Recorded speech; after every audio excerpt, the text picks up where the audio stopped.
Hi, this is Karen. I'm back here today with Glen, and we're in episode 2 of our series on what is life. And I'm just delighted to have Glen here. And Glen had an idea about how he wanted to approach our time this morning. So I'm just going to give it to you, Glen, and we'll see what happens. Well, I've been struggling a lot to put together a lecture, quote unquote, on entropy and information and a lot of these topics. And I gave up. And then I had a wonderful inspiration when I saw your video a couple of days ago with Mary, and you were talking about the creative process of art. And I thought that would be a very good place to start. And instead of a lecture, I thought I could go back to when I was a TA, grad student, and teaching physics. And I often, or more often than not, ended up doing the lower division physics labs. And it was a great opportunity because I'd have 2 hours one-on-one with a lot of students. And so I could sit and get a conversation going and try and find out where they're coming from, what their majors were, their experience, and try and recast the physics in words or terms that they could grasp and then make ownership of.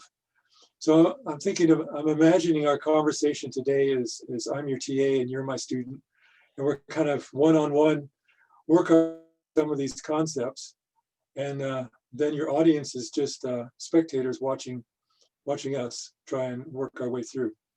That sounds amazing because I can be a sponge. Okay. So one of the first things I picked up on when you were talking about your art is the various components. I think you mentioned 7 elements like line, shape, size. Mm-hmm. Well, one good way to explain a lot of these concepts in thermodynamics, like information, entropy, complexity, order, is imagine them as elements in your art, that they all have to work together as definitions, as concepts to get the final big picture working. And I think you also mentioned that sometimes the best way to understand or grasp something is to start with a big picture and then work your way down to the details, how the pieces fit together. Mm-hmm. And I imagine a puzzle sometimes that if you're just looking at the pieces of a puzzle and trying to fit them together, sometimes it doesn't work. But if you step back and you try and imagine the whole picture, all of a sudden you realize, oh, there's a piece missing. That's why things aren't fitting.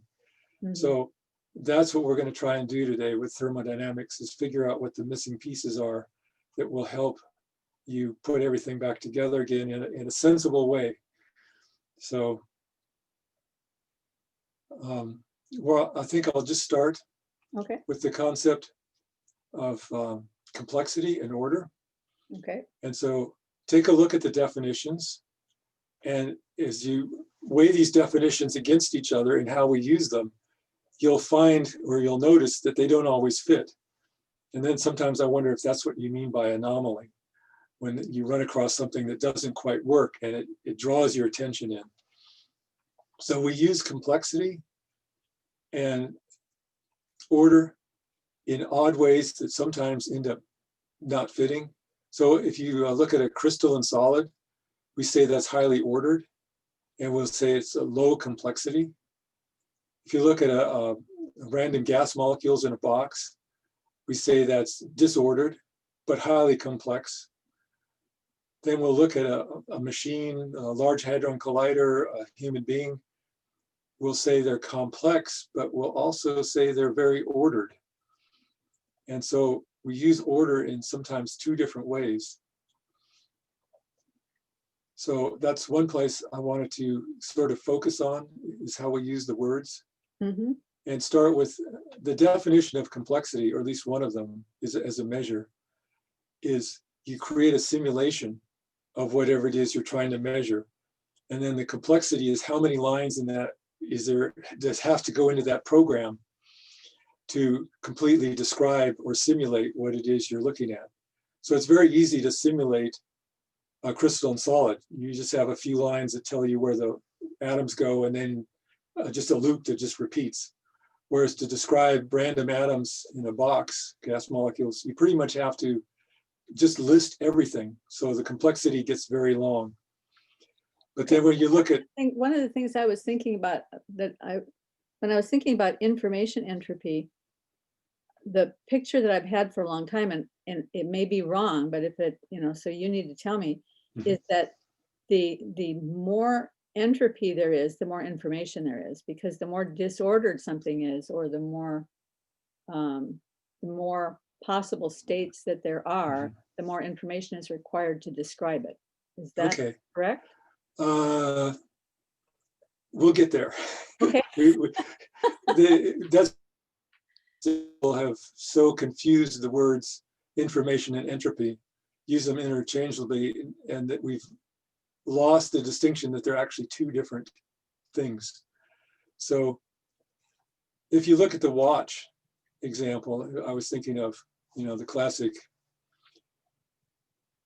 the complexity measure is a description, basically blueprints or whatever you would generate for the watch. Well, whether the watch is working or it's a pile of pieces on the table, the complexity measure is the same. So when we're using the term order, we must be referring something different, and that is in the functioning of the watch.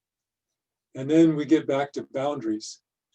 And every time you're dealing with thermodynamics, there's always a boundary. There's always an inside and an outside. And again, I think a lot of the popular expositions on the subject leave out that crucial qualitative thing. And so when we speak of complexity of a watch, and we're talking to the parts and pieces, but when we use the word order sometimes, what we're referring to is the functioning.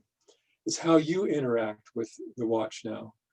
Once the watch is assembled, it has a border now, it's a substance. And how you interact with that watch is through the hands. The big hand says hours, the middle hand says minutes, and the other hand says seconds. And so a description now of how you interact with that watch gets very simple again. So then the complexity drops as a measure of how you interact with it. And I think sometimes that's how we're using. The complexity decreases based on how you interact with it. Is that what you said? Yes, if you want to write a simulation on how you interact with the watch, that gets very simple all of a sudden. It's just a handful of long, some kind of qualitative barrier has been crossed when you stop just looking at all the pieces inside and then step back and just look at the watch as a functioning unit. All of a sudden now it becomes simple again. And I think that's how we often use the word order, reflecting how we interact with things. Is that something that they teach you when you're studying physics, or is that something that you just thought about? Well, it's like 50 years of thinking about this stuff, how I would explain it to myself, how I would give a lecture. That's one of the things I often do. It's a very good help to try and understand things. You just do your homework. Is imagine you're at the chalkboard and you're trying to explain it to somebody else. And if it doesn't make sense to you, then it's not going to make sense to someone else. So you put the pieces together. And this is what I've known or noticed all through my time is the subjects are taught like textbook. Here's the definition. Here's how we solve it. Here's the homework problems. And so you get all of these concepts defined and used separately. But nowhere in physics do they actually lump them all together and then force you to try and make sense out of them as a set of design principles, like for your art. And that's why I chose the question, the origins of life. Originally, not that I'm proposing that we have a solution, but that is one of the situations where all of these concepts will come together. And then in order to understand the origin of life from a physics side, you're going to have to deal with all of the different concepts and make them fit. And I think in that process, it will force you to come to a deeper understanding of the parts and pieces when you see how they have to work together. And so that's the route I've been on for quite a few years, trying to understand Maxwell's demon and make sense out of that. Okay, before we go there, because that's a Yeah. in itself, right? I want to clarify a couple things that I'm not sure that I understand. You're talking about complexity and order, Mhm. and you're using a watch as an example.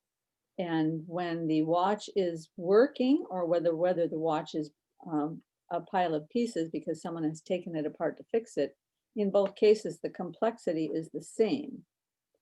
But in this sense, complexity then is something different than chaos. Yes, Okay, so how yes. would you differentiate complexity and chaos? Chaos in physics has a very definite definition. Mhm. And chaotic systems are perfectly deterministic. You can write down a differential equation that describes their motion. Exactly. It's just you can't predict. There's where something's going to be in the future. Whatever precision you start out with, if you're trying to do a numerical answer, the error explodes exponentially as time goes on. And very shortly, you end up not being able to predict anywhere where the object is, but it is still deterministic. But then an interesting thing happens to chaotic systems. When you say deterministic and then you say you can't know the future, it's like, wait, what? You can't predict the future. And so sometimes, again, here's a hint. When we use the word know, we're talking about us. And so we're really meaning we can't predict. Physics knows what the future, well, I don't know. Does the universe know what's going to do next? But Physics says it can predict. Physics says it knows, but in this case, it can't predict. And would this be the same principle? Last night I was watching Stephen Wolfram video about, it was the Royal Institute video about his computational, his little simple programs, what are they called? Cellular automaton, and how some of these cellular automaton that he's found they start out as a very, very simple program, but they produce so much, I think he used the word complexity, that there's no way that you can predict where it's going to go in the future. You would just have to let the whole program run. And then even if it took millions of years, you'd have to let the whole program run and in order to see where it goes. So is that a chaotic system, or is that? No. That's what we refer to as emergence, and that's not chaos. Okay.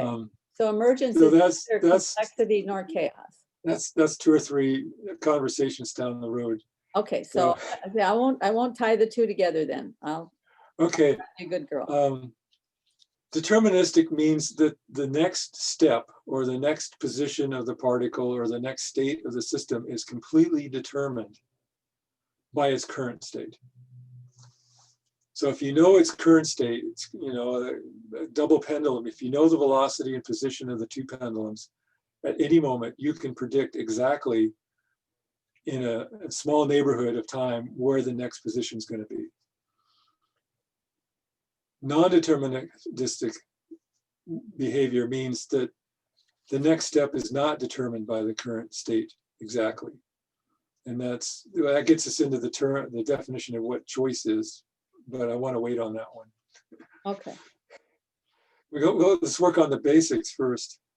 So the thing I wanted to bring out was you start with the just simple definitions, how you use words, complexity and order. And then you realize if you play around with them, that sometimes you're using these words in different ways. A crystal is ordered, and that's pretty boring, but a watch is ordered, but it's pretty complex. And so oftentimes what you're doing is, like I say, you're referring to how you interact with it. And how you interact with it always implies a boundary. And so the boundary separates the inside complexity from the outside, how you interact with it. And all of a sudden it becomes simple again. So is this making sense? Yes, it is. But all the time you're talking, questions come up in my mind. And the question that came up in my mind just now is that a crystal is very ordered, but and a crystal is very ordered but not complex. A watch is very ordered but complex. And depends on if you're inside the watch or you're outside. yeah, yeah. But is the difference that the watch was designed and the crystal was not? I mean, that the crystal is a natural phenomenon and the watch is has intelligence applied to it? Is there, or are there examples of natural things that also fit that paradigm of very ordered but very complex? I do not think so. And so like the intelligent design people will say, well, the watch had to have been intelligently crafted because look, what they're responding to is the fact that even though it's a complex mechanical system, all of a sudden there's an order to it in how you interact. That's what I think you're picking up on when you say something is intelligent. You're picking up on there's something else going on. The relationships between the pieces become what you're interacting with. And so I'm not sure I can help any farther, but Well, there's an inside and outside, and good once place you, for me to work on. yeah, you're involved in it. I think that's the thing. When you use the term order, your perceptions is involved. It's not a strict physics definition. There's no, so you're experiencing something, and you need to grapple with that, I guess. One of the things I like about anomalies, or I guess if I'm using the word as you do, is that they tend to pull you in to the subject. Mm-hmm. So if you want to go on a journey of discovery, you can't go as a tourist. If you're going to go someplace, if you want to visit a town, you go live there. So if you want to understand a physics concept, you have to grab a hold of it and let it pull you in. And some of these questions like this, I think are the kind of questions that will pull you in as you wrestle with it and try and debate back and forth with yourself and compare how you think about it with other ways that you think about stuff. It pulls you in. So this question. That ties into some really big principles that we're working with on my channel. One of them is beauty, one of them is desire. And just this morning, I heard a video that Paul did where he was talking about hard lines and grimy lines. Mm-hmm. Now, it's in a completely different context, but when he was talking, it made me think about lines in art and how artists through the ages have used lines mainly, well, they've used lines in many ways, but edges, the edge between one thing and another, or the edge between the object and the background, that edge, artists have used that edge as a way to lead the eye to the focal point, to the thing that they want you to focus on, the thing that they want to draw your eye. Mm-hmm. And so they'll make all the edges a little bit fuzzy, except the edges around the focal point and the edges that will lead your eye through the painting here and there to get you to the focal point. And that's exactly what I hear you talking about. Mm-hmm. That these little unanswered questions create this curiosity, and I think this fits in. I'm going to throw this in here, even though we haven't gotten here yet, but I think this fits in with our big question about what is life. And I think that it has something to do with this idea of the phase transition, which is a term. I mean, the way I'm using the terminology is when it comes out of self-organized criticality, and I don't know what you think about that or don't think about that, but I was thinking about, well, let me just play you this little clip of a video that talks about what I was thinking about, so it'll simplify matters because it's only like a minute long. I'm gonna plug it in here. Share screen.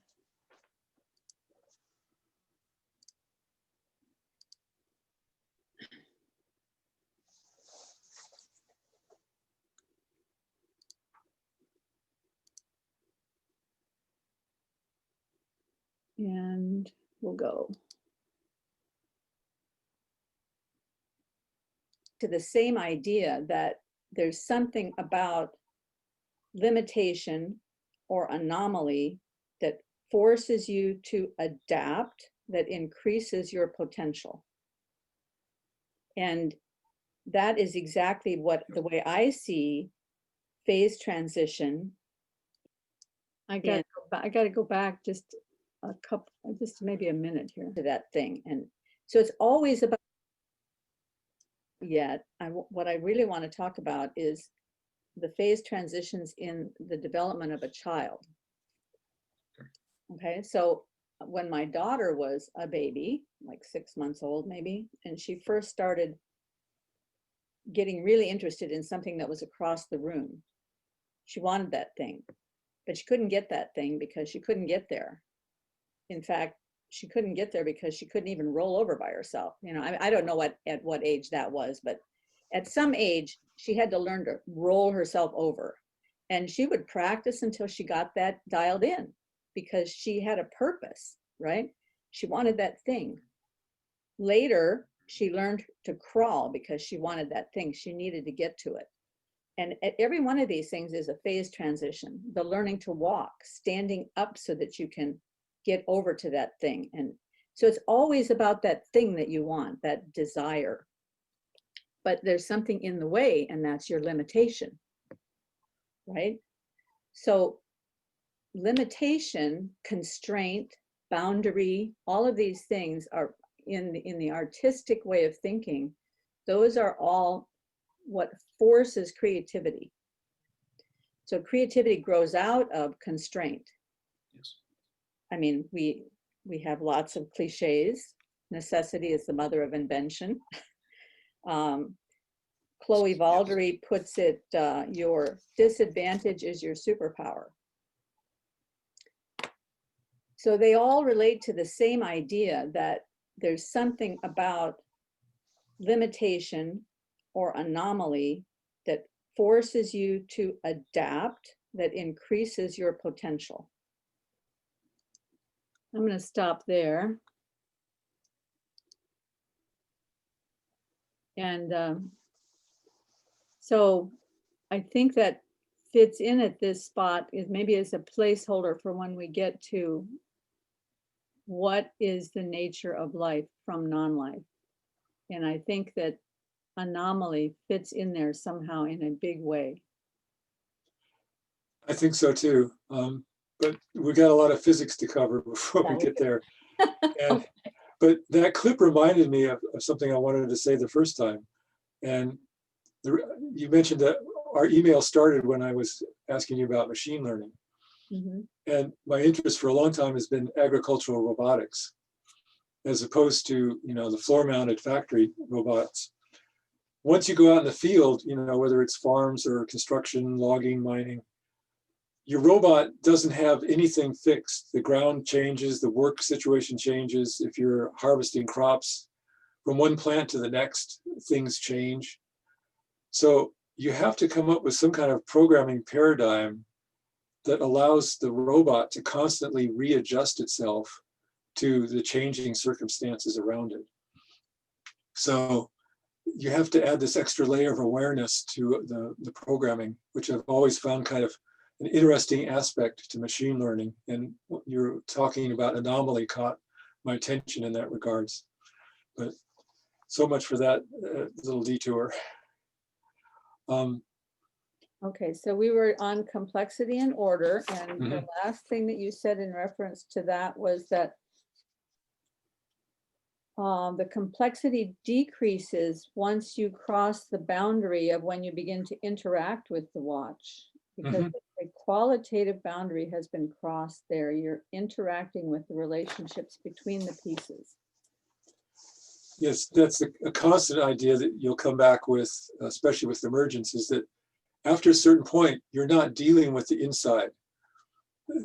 You're just dealing with the outside, the boundary of whatever the system is. And once that happens, your interaction becomes greatly simplified. So that was one of the points I was hoping to get focused and get people to think about this notion. And then the second place I wanted to start is this notion of entropy versus information. And I've often found, well, one of my pet peeves is that they use the words interchangeably, and they're not. And by doing so, you miss the fact that there's a puzzle piece missing to this whole thermodynamic debate. Entropy from the outside of a thermodynamic system is just a measure of the energy lost that you cannot get available work from. Now, how you get work out of a thermodynamic system depends on the situation you're putting in. So the chemists will talk about Gibbs free energy because that happens, I think, at constant temperature and constant pressure. There's Helmholtz free energy. Another thing called entropy, which I see used a lot in hydraulics and fluid flow. But this form of entropy is independent of what goes on inside the system. Once you're inside the box and you're looking at the molecules or the atoms bouncing around, then you notice that you can count the number of states, the possible arrangements that these molecules in terms of speed and direction can fit. And the statistical mechanical approach to understanding gas dynamics has been so utterly, completely exact. And so our definition of entropy is a purely physical one. It doesn't involve us. You can define it mathematically. It's an inside view of what's going on. And because it's such a good description, perfect description of how you experience the box from the outside, we've come to conclude that entropy is counting states. And I think that's a mistake that needs to be undone. I'm not sure it's wrong so much as it's sloppy, because when you do that, you miss the boundary. Now, when we talk about information, this is where it gets interesting. Usually, maybe you have to slow down a little bit on this thing that you just said, because I'm sure that most people understand it better than I did, but you're saying that the definition where they say entropy is the number of possible states, that the measure of entropy is the number of possible states. Mhm. That is definitely one definition of entropy that I've heard before. And you're saying that that definition is incomplete. I've also heard a couple of other definitions of entropy that have helped me. Well, can I just read something that I wrote this morning so that yes, go ahead. Tell me where the holes are in this, okay? Because the question that I asked you about entropy was, when there is a ball at the top of a hill and the ball has a lot of potential energy, but what is the state of entropy and what happens? And you gave me a wonderful description of that. Part of which was that when the ball is at equilibrium, the potential for energy is zero. The gradient of the potential for energy is zero, correct? Mm-hmm. And then you said when the ball goes down the hill, if something perturbs the ball and the ball begins to move and it rolls down the hill, if there's no friction at all, there's no loss of energy, and therefore there's no increase in entropy. But if the ball hits an obstacle on the way down, all of the energy, like if it hits a tree, all of the energy will be dissipated, and that energy will no longer be available for work. And that is what entropy is the energy that's no longer available for work. Mm-hmm. Okay. So I had this question. So when something is at stable equilibrium without an outside source of significant perturbation, both the potential energy and the potential entropy are zero. Is that right? Say that again. when something is at stable equilibrium without an outside source of perturbation. It's just at stable equilibrium, it's sitting there. There's nothing going to bother it, okay? Both the potential energy and the potential entropy are zero. I would say no. It's a thermodynamic system, the box. What are we looking at? So if we have how about an example of a roller coaster where it's sitting at the peak, the top, and it starts rolling down. And as long as the roller coaster is frictionless, your car will just keep going forever. Mm-hmm. In that sense, the box, your thermodynamic system, is the roller coaster, the frame, the air, the whole environment. You just put a dome over this roller coaster. Now that's your thermodynamic system. Now, if the roller coaster just keeps going forever, the entropy of the system doesn't change. Mm-hmm. Right. Now, if you try and use that roller coaster's energy somehow to harness it to work, like a little water wheel, or every time it goes by, it hits a lever and pushes something, Mm-hmm. it will gradually slow down. Right. Now, what happens to that work? Now, somewhere there's going to be some friction, there's going to be heat loss. That's when the entropy starts to go up inside your box. So if the roller coaster goes down and crashes, all of the energy now is lost to random motion, heat, sound, noise, and inside your box, now your entropy has gone up. Now, okay, so that's when your thermodynamic system is inside a box. Now, one of the things Julian Barber talks about is that up till this point, all measures of entropy, all the theories of entropy have been established based on all these particles being in a box. And the universe is not a box. no. So let me continue here. The entropy of the universe increases when energy is dissipated. That's one of the things you said. Mm-hmm. And when the ball hits an obstacle on the way down, all of the energy is dissipated, and all of the energy is lost to entropy.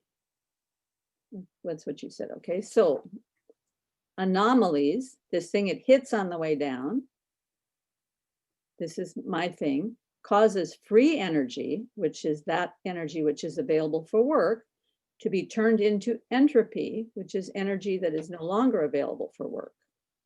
Yes. Right so far? Okay. Mm-hmm. Okay. Then order has been lost to chaos. Complexity. Or order has been lost to disorder. At the disorder. Okay. Yeah, I like that one better. So organized energy has been lost to disorganized energy. Okay. Okay. But what if striking the tree results in a transfer of another kind of energy to the tree? Because when the train car hits the tree, if it's not in a, if the whole system isn't in a, well, I'm kind of outside the frame here, but let's say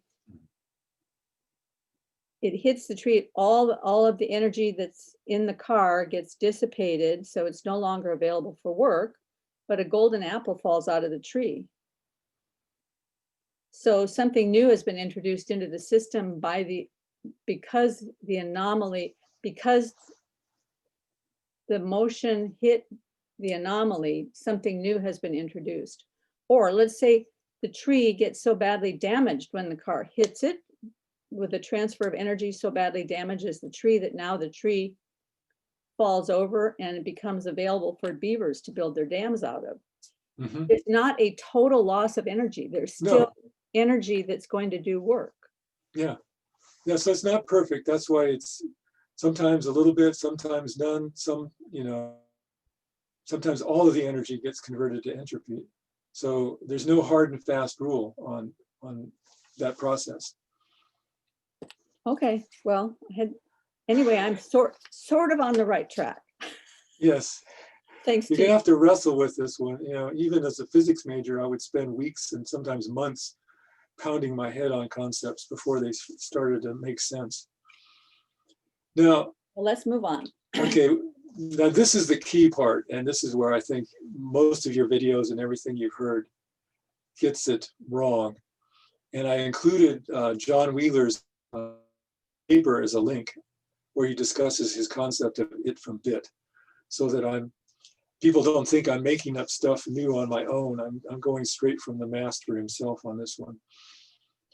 We talk about Shannon entropy, or Shannon information, and that's has to do with communications. And we talk about bits, information being bits. One comment I've seen is one of the worst things to happen to physics was that Shannon's work on communications theory got labeled as information because it's led to a lot of confusion. So I will go back to Wheeler. A bit is not a 1 or a 0. It's not something electronic. A bit is a yes or no answer to a question. So when you're dealing with Shannon's entropy or information, it's a communications process. You have a transmitter at one end that has a list of questions it can ask about the system.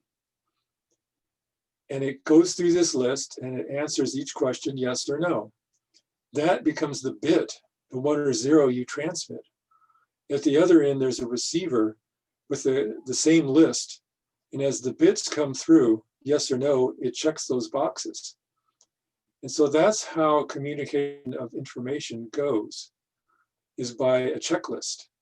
So what Shannon's entropy or information is measuring is the number of questions unique that you can ask about the system that generate yes or no answers. And so a lot of physicists have spent their careers looking for 1s and 0s, especially if you get into the cosmology, holographic principle, black hole entropy world. There's no 1s and 0s out there, which sometimes I wonder if that's what people actually think. Those are true, false, yes, no answers to questions. So before you can have information, you have to have somebody or something asking questions. And that becomes essentially a measurement. The question is a measurement on the system that generates a yes or no, true, false result.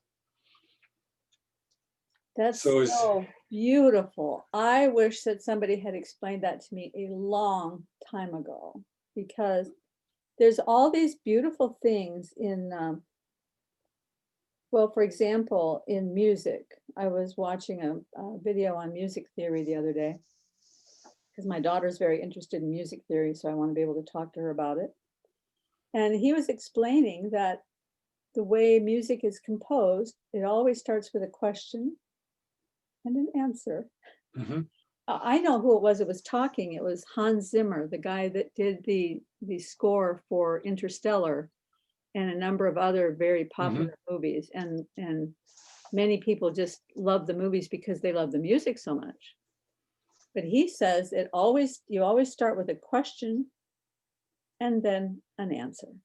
Yep. And sometimes the answer will make the next question slightly different, a little bit of variation, so that the next answer is deeper and richer.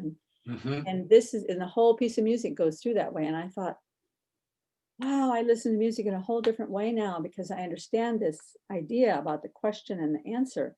And it should have been obvious to me, because that's of course the way it works with art.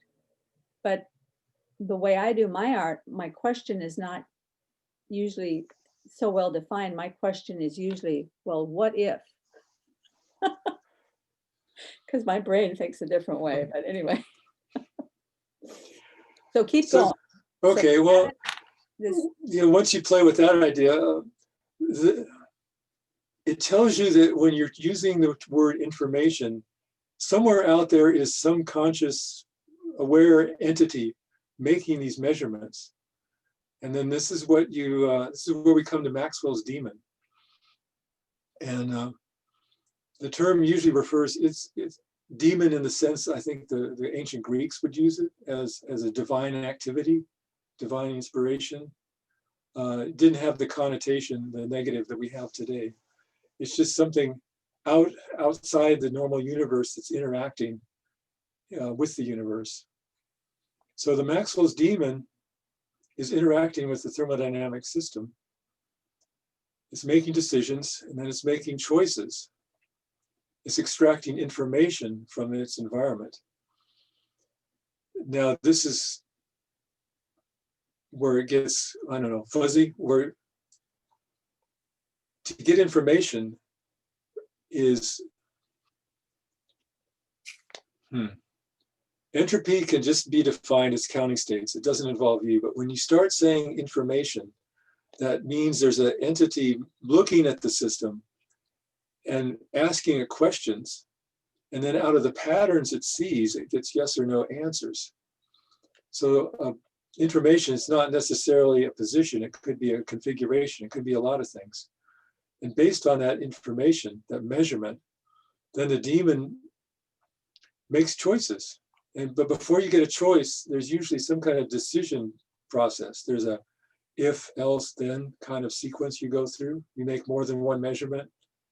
You balance things. And at the end of this decision tree, based on true, false measurements, you act back on the system. And that's why we, I think, use the term agent. Agency is to mean have the ability to act back on the system.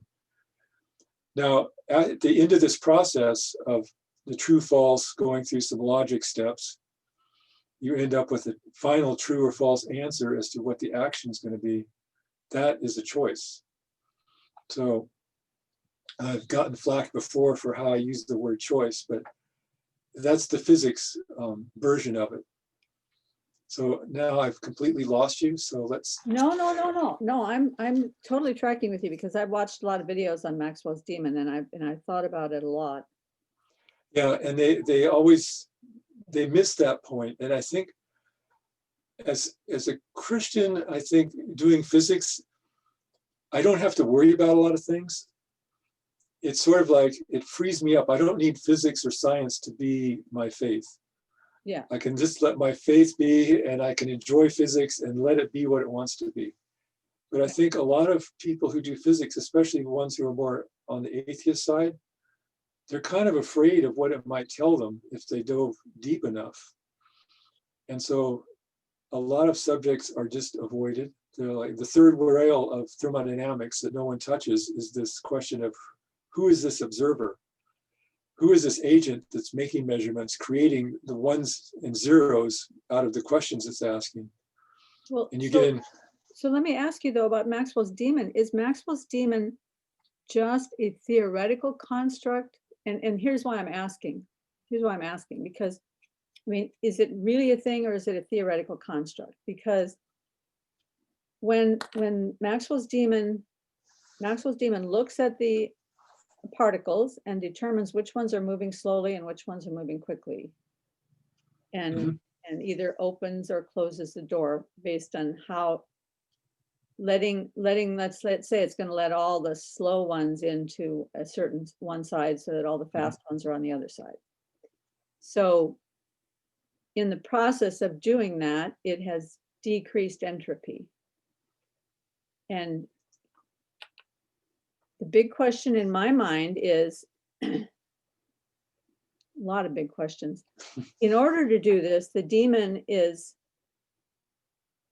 has some way to process information when it looks at it. Yes. Otherwise, it wouldn't be able to open or close the door. It's looking at that information, it's processing it somehow.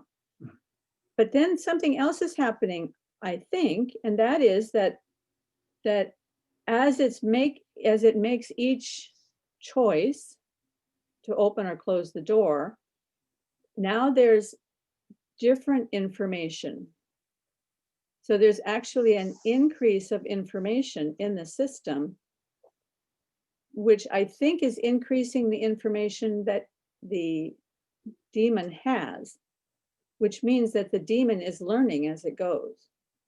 Or maybe it's not learning, but it's increasing in information. So if I think of it as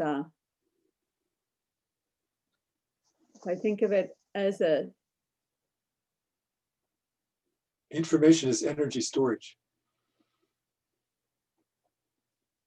Information is energy storage. Okay, unpack that for me.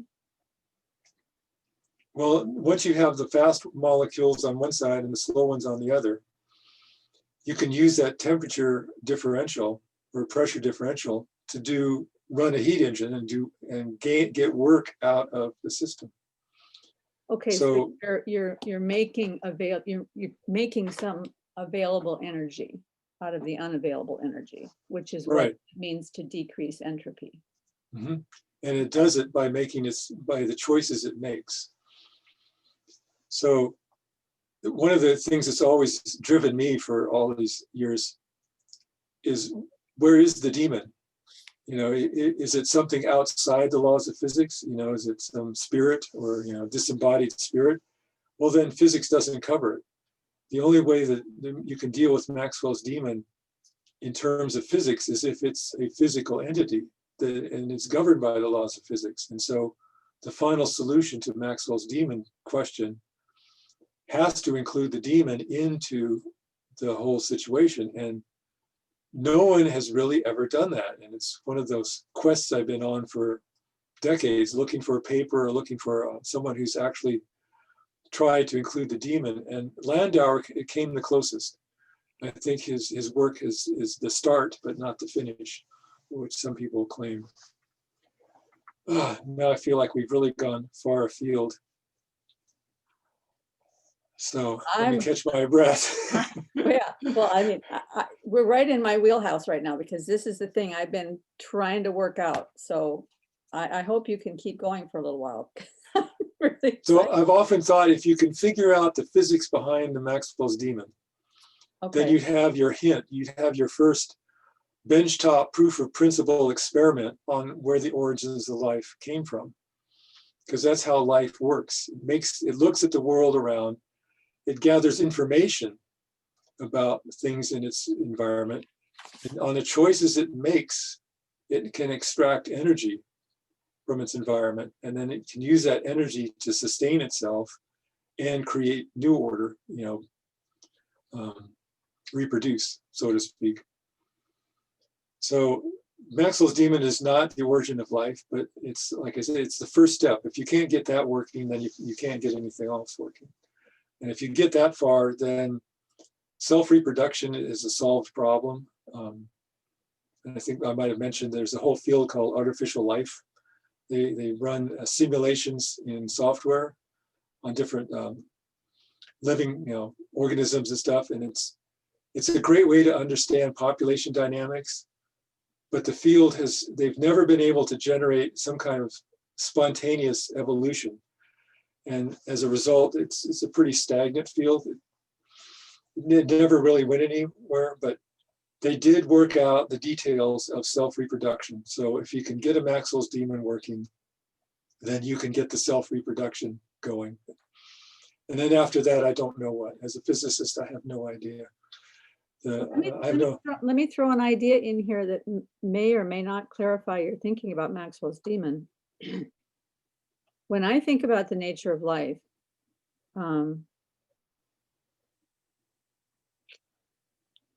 this is the whole big idea collapsed down to a very small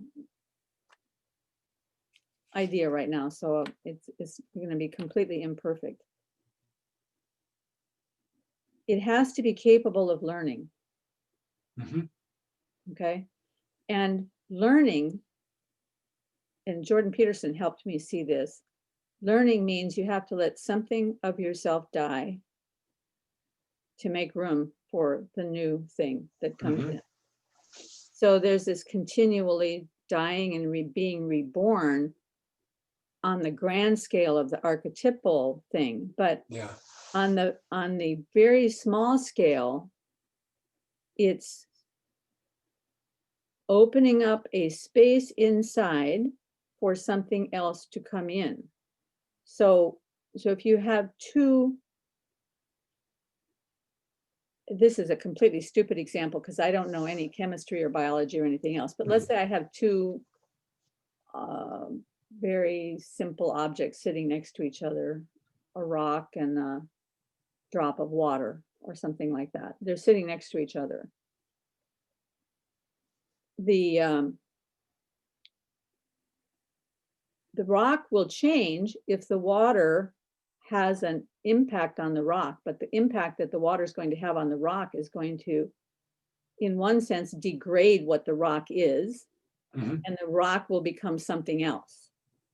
So any sort of learning requires that kind of a thing where you're impacted by what you are coming up against, Mhm. which is the same principle of every time we come up against an anomaly in life, whether it's a small anomaly like stumbling over a rock, or it's a big anomaly like a worldwide pandemic that affects Mhm. the whole world.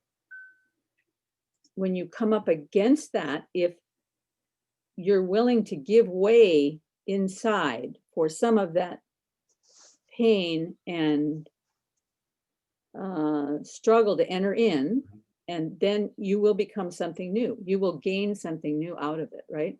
And Right. I think this works all the way down to the very smallest thing, that life cannot happen in a non-organic thing unless somehow it opens up to another thing. Mhm. In other words, they're going to end up like this. Yes. Uh, which is, yeah, evolution, even at the fundamental physics level, requires some goal orientation. That is the odd thing. Why would a simple Maxwell's demon evolve into a biological life form? I have no answer for that one. But I like what you're trying to say about anomalies and the growth. I often think of the Zen Buddhist concept of a koan. It's oftentimes as the sound of one hand clapping. But koans that I discovered later in life are actually questions or even stories. The parables in the New Testament would qualify as koans in the Zen Buddhist sense. And they're things that you think about that are questions that don't necessarily have an answer. And in the process of trying to answer those questions, or you go deeper and deeper into the subject. So your example of the water on the rock, the rock has to take that on as a discipline to let the water keep hitting it until it changes. And my phrase in my years in physics was that you go pound your head on the wall for the next week or two, and then all of a sudden one day it makes sense. There's this notion that if you want to understand or learn or grow, you've got to go confront, and sometimes it's not pleasant. There's a change. Mm-hmm. Is that working for you? Oh, yeah, yeah. Yeah, okay. Well, see, all of these things, that's this, I think this is the very peculiar thing about life, is that you can take some principle that's down at the very smallest particle level, and it builds all the way up to the biggest psychological thing that you can imagine. Mm-hmm. And it also works on a planetary wide and universe wide. And these same principles are governing everything. And they're not just physics.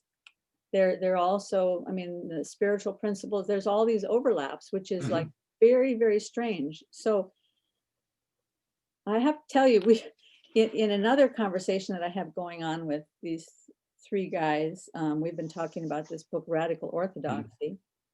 And after our last conversation, one of the guys sent me a Voxer. Voxer is a new app where you can just push a button and you can talk, and then the other person can listen to it on the other end whenever they want to. Mm-hmm. Kind of a nice app. He started talking about another one of Mary's ideas, one of her videos, where she's thinking about a fifth kind of knowing. John Vervaeke has posited these four kinds of knowing, and I'm sure I'll forget one of them. Mm-hmm. Perspectival, procedural, and now I've forgotten two of them. There's four ways of knowing. Oh, participatory. Mm-hmm. When you know, like when you're riding a bike, you know how to ride a bike because you're doing it. That's the only way you can learn to do it. So there's four kinds of knowing like that. But Mary says there's a fifth kind, parabolic. And she doesn't mean mathematically parabolic. She means parables. These little stories, these little, Mhm. and I think of them kind of like I've thought for a long time, and I think Michael was the one that introduced me to this idea that a story is a data compression algorithm, because a story contains all of this, not only what's in the story, but the potential of the story to colonize you, to change you, Mhm. to, change history. All of that is all contained in this story. Well, so this parabolic knowledge, the parables that Jesus told, the Zen koan, that's a kind of parabolic knowledge. It occurred to me, I've talked before about this chiasm thing, that everything has to go through the center in the cross, that like an X, you have to go through Yeah. the center, and that center is the place of suffering. It's the place where your life narrows down to the smallest that it can be because of some pain or suffering or struggle or mental agony or something. But once you get through that spot, then your life starts to broaden out again. Well, that center spot right there, that's your story. Mhm. And story occupies that spot. And I think you can't get from any one kind of knowledge to the other kind of knowledge without going through the story, because the story, the only reason to tell a story is because there's an anomaly involved. If it's just, I went to the store today, who cares? Mhm. I got from here to there. No, on the going from here to there, my car got hit, or on the going from here to there, I ran into an old friend who told me, something has to come in between in order to make it a story. And I think that's also a big part of this thing we're looking at. But anyway, I'm getting us off track. Let's go back to where we were. Life looks at the world around and creates new order. And we were on Maxwell's demon. So Well, I'm comfortable. I think this is this is enough to keep a lot of people wondering for the next few week or two. you You think know, this is a good place to stop? yeah, I could comment a little bit more, but I think it's important, if listeners want to keep going, is to get this idea of boundaries inside and outside. Okay. That some of our terms, as we use them, imply an observer, an agent, something outside the physical system. That information implies an observer. You get into this really big in quantum mechanics, because quantum mechanics is all about what happens when you measure something. And so all quantum mechanical questions revolve around who's the measurer, who's the observer, and how does the observer act with it. And so that gets into the realm of choice. And so if you can have a free choice, or our choice is bound. Like I said, in the Maxwell's demon situation, you take input information, you generate yes or no answers. Those yes or no, true, false goes through some kind of logic pattern, decision pattern, which generates a true, false, which then initiates an action back on the system. Well, that last action is what I refer to as the choice. Now, is it free or is it bound? Is that choice determined by the past history of the universe? Or is it free in the sense that it can be made, that it's not uniquely determined by the past history of the universe? So when you get into quantum mechanics, especially in the questions of entanglement of particles, and you have your observers, Alice and Bob,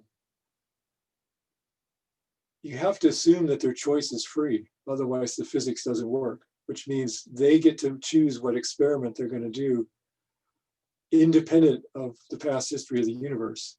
And so I have no simple way to go at that one, but that's a talk for another day. Hopefully that just made sense.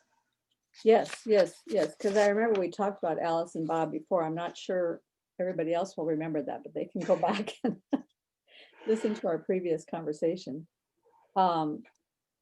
It looks to me as though we have the next topic that we would be looking at then. Are we going to continue with information and the difference between information and entropy, or do you want to continue with how Maxwell's demon must be a physical thing? Or what do you want to do for next steps? We could talk about what is science.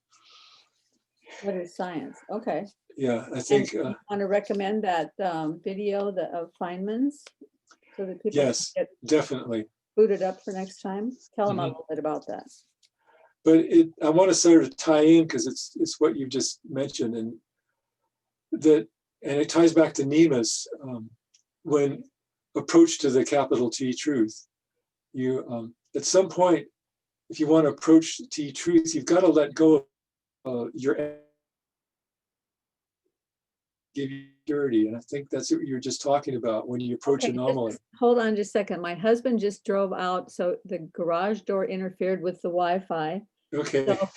So we missed what you said. Capital T truth from Nima Arcani Hamid. Right. There's a certain way you have to approach it if you want to do it right.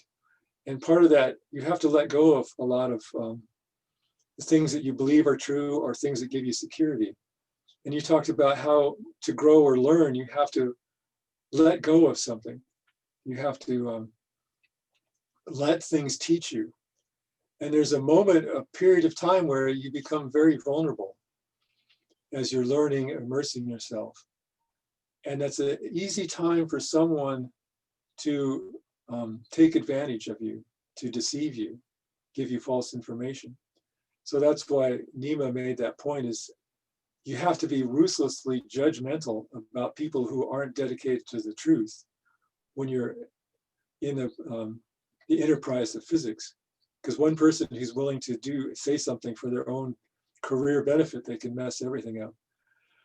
So there's a certain moral discipline you should have if you're going to approach science.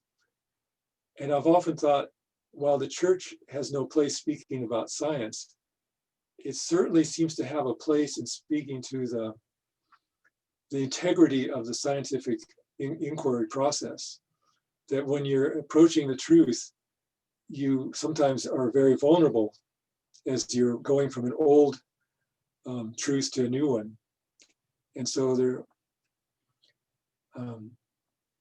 there's a certain integrity of the process, a morality to the process. And I think the church has never, ever spoken to that. And I think that's one of the issues we're having in society today, that truth has been left to float around and let it be whatever anybody wants it to be. Anyway, that's my dead end side road for the day. Okay, so the what is science? So there really should be two videos that they watch then. One would be the Nima Arcani Hamed one on the morality of physics. And the other one would be Feynman's on cult science. Yeah, cargo cult science. And then I'm thinking in terms of talking about Galileo, the history of science, how it's taught, and how we're taught science is so different than how we're taught art or music, things like that. And does that come from that Pierre Duhem book that you? Pierre Duhem is one. It starts with Thomas Kuhn. Okay. Pierre Duhem fills in all the missing pieces that Thomas Kuhn doesn't actually get to. Okay. Yeah, that would be a fascinating lecture. I'd pay for that one. Okay. Science isn't what most people seem to think it is. So, and I think that's one of the challenges in the science versus religion debate is the Christians what there should be to start with. Anyway. Can we do this next week on Friday again? Yeah, I think so. Okay. All right. To it. Episode Okay. 3 coming up. Okay, thank you for today. Yeah. Bye-bye.